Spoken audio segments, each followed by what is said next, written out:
अधिक मास संकष्टी चतुर्थी व्रत कथा।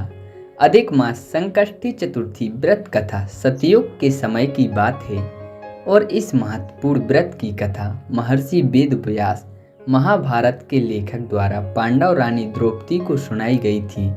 एक बार ऋषि जो कुरुवंश के संरक्षक भी थे, पांडव के निर्वासन के दौरान उनके निवास स्थान पर आए और द्रौपदी, जिसे पहले दुशासन ने निर्वस्त्र कर दिया था, केवल भगवान कृष्ण द्वारा बचाया गया था और दुर्योधन द्वारा अपमानित किया गया था। आश्चर्य करती हैं कि उसने ऐसा कौन सा पाप किया था जो इस तरह के व्यवहार के लायक हैं, और उसके प्रश्न का उत्तर देने के लिए महर्षि ने राजा चंद्रसेन और उनकी रानी रत्नावली की कहानी सुनानी शुरू की।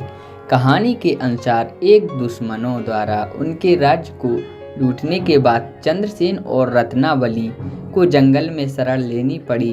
कभी विलासितापूर्ण जीवन जीने वाले शाही जोड़ों को भोजन और आश्रय के लिए जंगलों में भटकना पड़ा।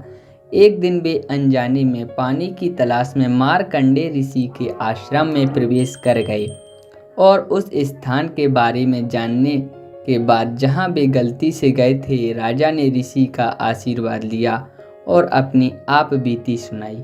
हालांकि द्रौपदी की तरह उन्हें आश्चर्य हुआ कि क्या उन्होंने ऐसी कठिनाइयों को सहने के लिए पाप किए हैं, इसलिए उसके प्रश्न का उत्तर खोजने में मदद करने के लिए मार्कंडेय ऋषि ने चंद्रसेन को उसके पिछले जन्म के कर्मों के बारे में याद दिलाया।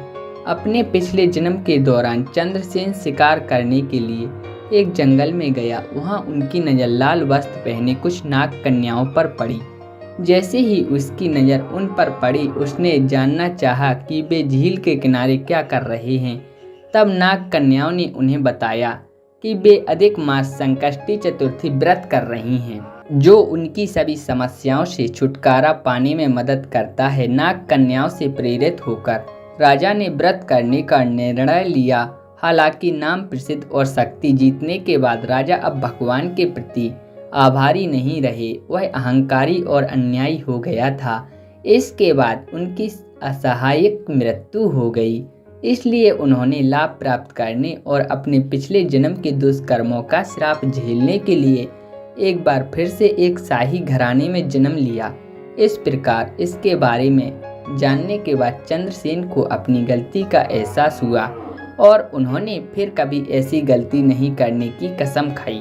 उन्होंने अधिक मास कृष्ण पक्ष की चतुर्थी के दिन रत्नावली सहित पूरे मन से व्रत किया और उसकी भक्ति और विश्वास ने अद्भुत काम किया और उसे अपना खोया हुआ राज्य और गौरव वापस मिल गया। आखिरकार द्रौपदी को अपना उत्तर मिल गया और इसी तरह पांडवों को भी, जिन्होंने कठिनाइयों का सामना किया, अपना सारा सामान और अपना राज्य खो दिया। किसी व्यक्ति का कर्म उसके जीवन की गुणवत्ता निर्धारित करने में महत्वपूर्ण भूमिका निभाता है। इसलिए यह कथा लोगों को आत्मनिरीक्षण करने की याद दिलाती है और अच्छे कार्यों के लिए प्रोत्साहित करती है। बोलिए गणेश जी भगवान की जय।